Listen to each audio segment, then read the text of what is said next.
When I saw the sold sign on my front lawn, I felt my whole world tilt. My husband Gary had forged my name and sold our home like I was invisible. But what he didn't realize was that this house held more than memories. It held my name, my father's promise, and a strength he never bothered to understand. And I wasn't about to let him take it from me. My lawn. The same patch of Tennessee earth my daddy once called, "The last thing I'll leave you, honey." The house and the land. It's all yours. The truck wasn't in the driveway. Neither was Gary. At first I thought he'd gone out for breakfast, maybe finally getting the car serviced like I'd asked. But then I noticed the porch. Empty. The wind chimes my mama gave us on our 10th anniversary? Gone. The doormat that said home is where the heart is? Rolled up and missing. The mailbox still held something, though. A plain envelope, no return address. Inside, a single sheet of paper. Typed. My name in bold at the top. Below it, a line that made my knees go weak. You are hereby notified of the finalized sale and transfer of property located at 814 Roosevelt Lane. I stopped reading. The world tilted. I fumbled for my phone, called Gary, hands trembling. Straight to voicemail. Again. And again. Then I got the text. "Linda, I'm sorry. I had to make a move. Tina and I are starting over. You'll land on your feet. You always do. And hey, you got years of memories in that place. Take care. Gee, take care." I staggered back, slumped onto the porch step, like the wind had been knocked out of me. He was gone. And he'd taken the house with him. Only he hadn't. Not really. Because Gary Monroe, in all his smooth-talking, Armani cologne-wearing confidence, forgot one very important thing. You can't sell a house you don't fully own. And I never told him about the joint deed Daddy and I signed 2 years before he passed. He thought I was just the lunch lady with tired eyes and a stubborn streak. He didn't know the steel underneath.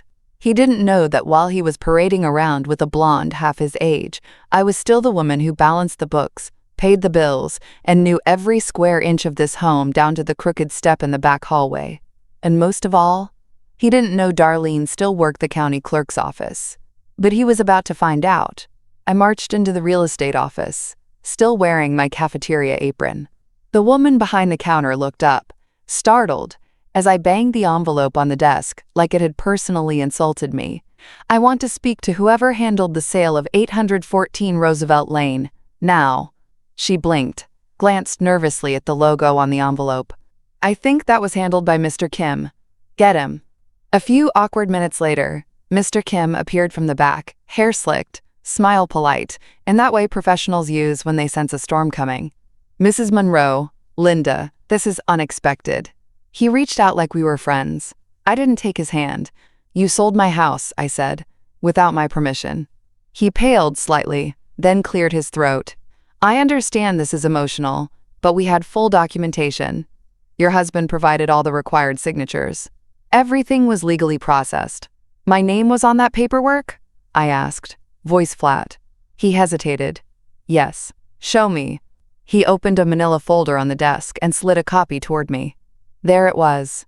My name, written in thick, uneven ink. It looked like someone trying to mimic cursive off a Hallmark card. "That's not my signature." "Ma'am." "It was notarized. Then someone committed fraud, and you helped them do it." Mr. Kim looked like he'd swallowed a thumbtack. "If you're suggesting," "I'm not suggesting. I'm telling you. My father left me his half of that house 2 years ago. There's a deed. It's notarized, dated, and filed. That got his attention." He blinked, hard. "You co-own the property?" "I own it," I said, fire creeping into my throat. "Joint deed, joint ownership. Which means your sale was illegal, and Gary's in a whole heap of trouble." He sat back slowly. I could see the wheels turning, panic creeping into his polite veneer. "Would you be willing to provide a copy of that deed?" "Oh, I'm not just providing it," I said, standing tall. "I'm taking it to the clerk's office, right now." Outside, the air was sharp with early spring chill.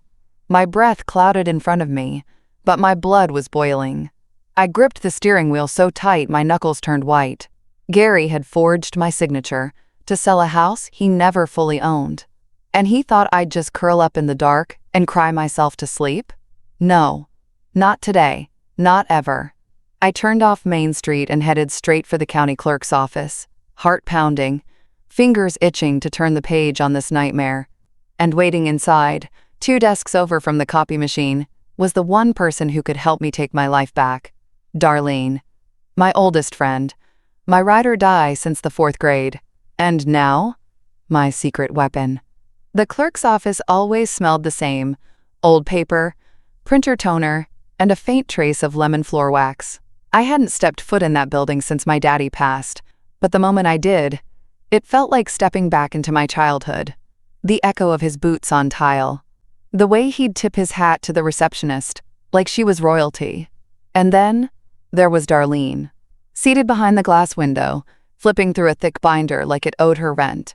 Same dark curls pulled into the messy twist she'd worn since high school. Same cat-eye glasses. Same no-nonsense energy that could quiet a room of screaming football parents. She looked up, and when she saw my face, her whole expression shifted. Linda Jean Monroe. What did that man do now? I didn't even have to answer. I just held up the forged paperwork.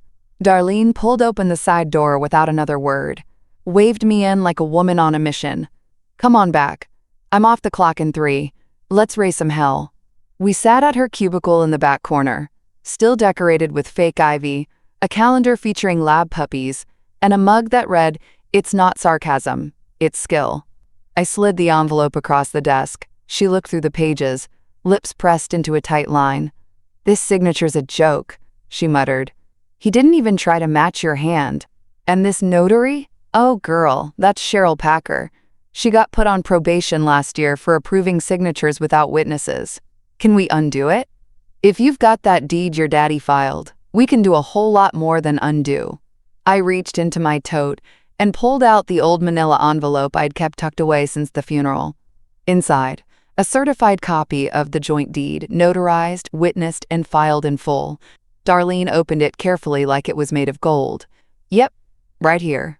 Filed January 14th, 2 years ago.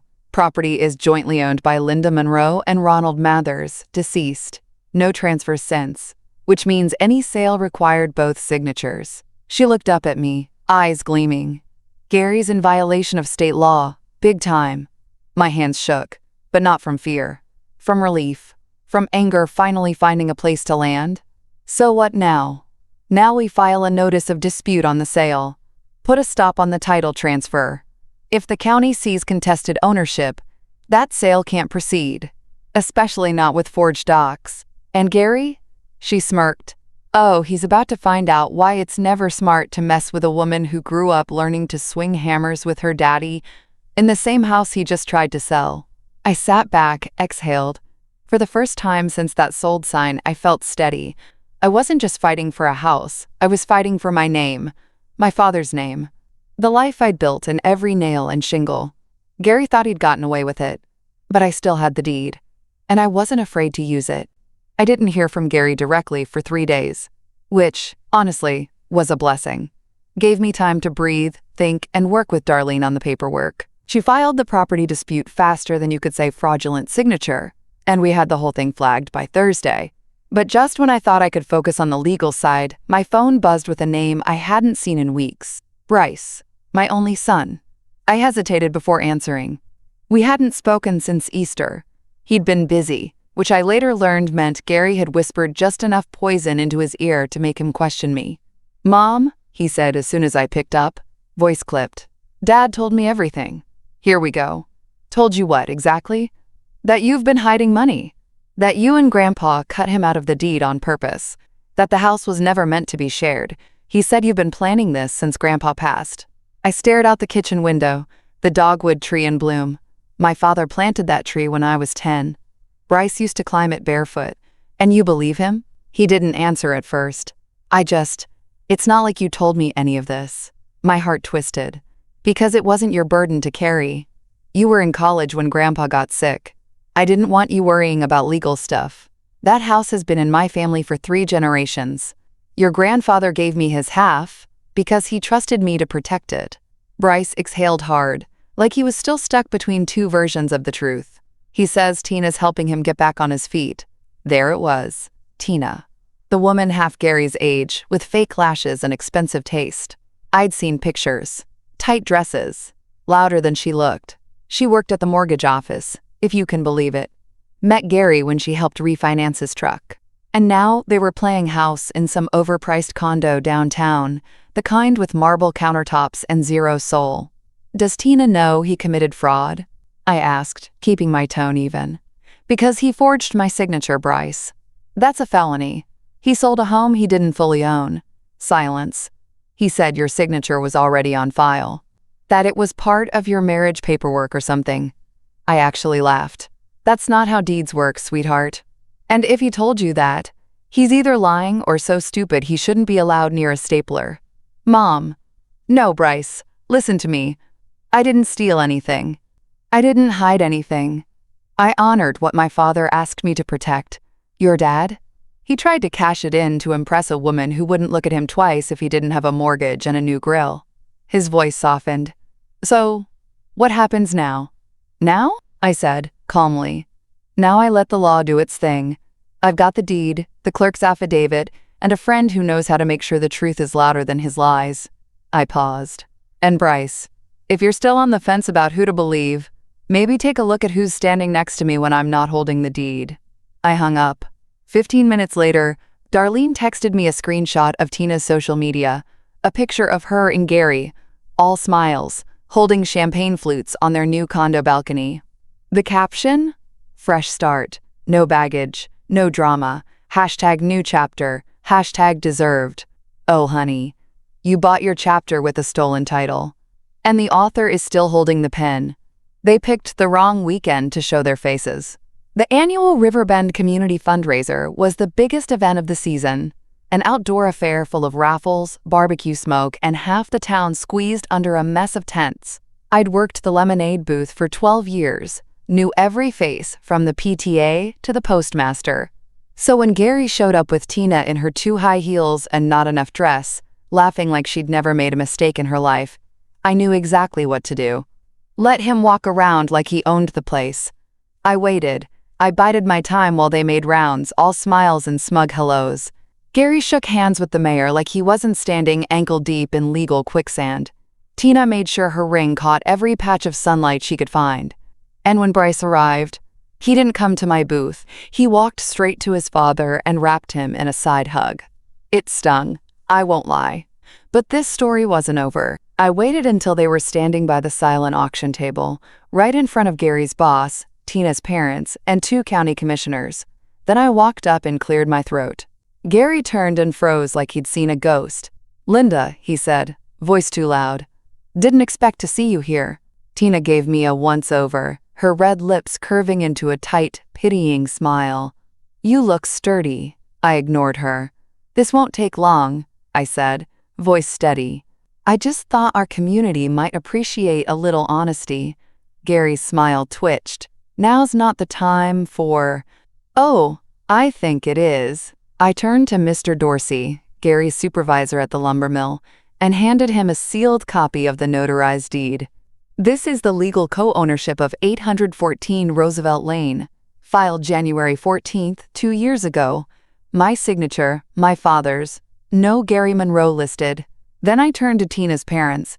I'm guessing he didn't tell y'all he forged documents to sell a house he never fully owned, that he used stolen equity to fund a down payment for a condo? The air shifted. Someone gasped. Someone else actually muttered, Lord have mercy. Tina's mother stepped back like I'd just flicked a switchblade open. Gary's ears flushed scarlet. Linda, this isn't the place. No? Because you sure didn't think that when you transferred stolen property. Or when you lied to our son to cover it up. I turned to Bryce then. He stood frozen, hands in his pockets, face pale. Still think I was hiding something? He didn't answer, but he didn't move to defend Gary either. I faced the crowd one last time. I filed a dispute with the clerk's office. The sale is frozen. Fraud charges are being reviewed. And in the meantime, I smiled. I'd appreciate it if everyone stopped congratulating my husband on the fresh start he paid for with my inheritance. Silence. Then, someone started clapping. Loud. Purposeful. Darlene. Behind her, 3 more joined. Then, 5. Then half the damn tent. Gary stood stiff as concrete, jaw clenched, fists trembling. Tina looked like she wanted to crawl under a table or wring his neck. And Bryce?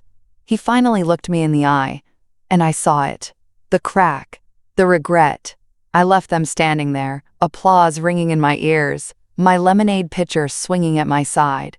They thought I'd crumble in silence. But I spoke, in front of everyone.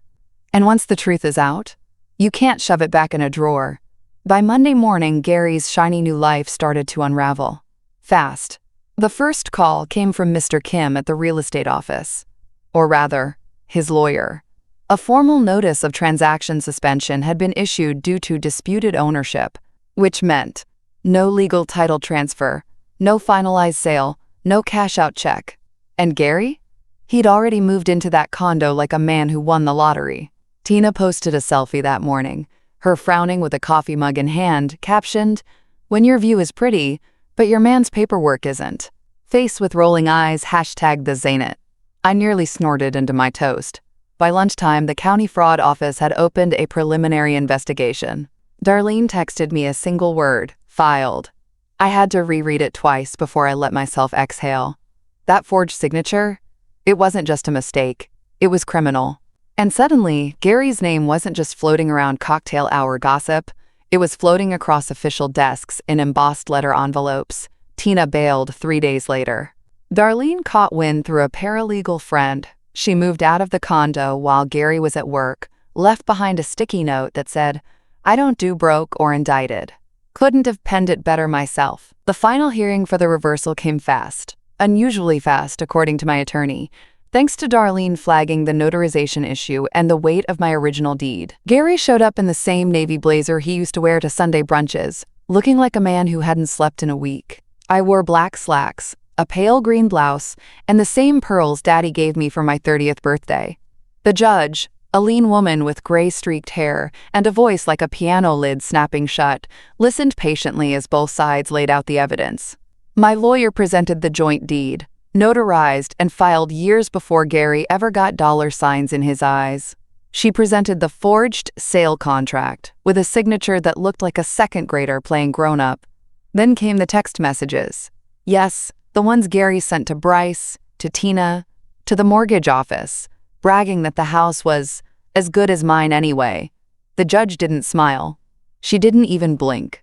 When Gary tried to speak, to mumble something about intent and misunderstanding, she held up a hand. "I've seen enough." Her voice was calm, but it cut like a scalpel. This sale was predicated on a forged signature and a false claim of sole ownership. The deed is valid. The transaction is not. This court grants the full reversion of the property to Mrs. Monroe. Gary sagged, like someone had just taken all the air out of him. "And Mr. Monroe," she added, flipping to one final page, "you may wish to retain separate counsel. The district attorney's office will be reviewing this case for criminal referral." He looked like he was going to be sick. I, on the other hand, felt like I could float. I walked out of that courthouse without saying a word to him. He didn't deserve one.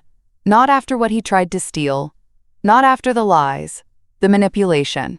Not after turning our son against me with half-baked sob stories. But that's the thing about paper trails and property law. They don't care how charming you think you are. They care whose name is on the deed. And in this case, that was mine. I woke up the next Saturday to the sound of birds and freedom. The kind of morning where you breathe a little deeper, move a little slower, not because you're dragging, but because you finally can. No court dates, no forged documents, no man trying to talk his way into something he didn't earn. Just me, my house, my porch, and about 40 pounds of pork shoulder marinating in my fridge. Because today, we were celebrating.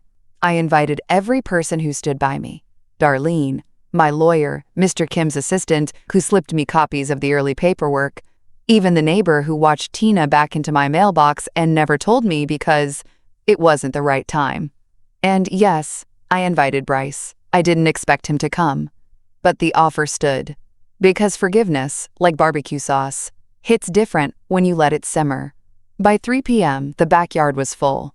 Folding chairs in clusters, coolers of sweet tea and bourbon, the old grill hissing with mesquite smoke. The dogwood tree bloomed bright as ever, like it knew it had weathered the storm too. Darlene was in rare form, holding court by the potato salad, telling stories loud enough to drown out the Bluetooth speaker playing Al Green. "This woman," she said, pointing to me with a rib bone like a scepter, "took on fraud, fire, and a man with a mistress and came out owning the house he tried to steal." Laughter exploded. And then, just as I was handing out peach cobbler, a familiar truck pulled up to the curb. Bryce. He stepped out slow, eyes taking everything in. The house. The porch. Me.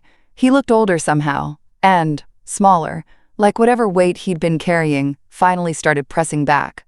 I didn't go to him. I let him come to me. He stood in front of the grill, hands in his pockets. "Smells like home."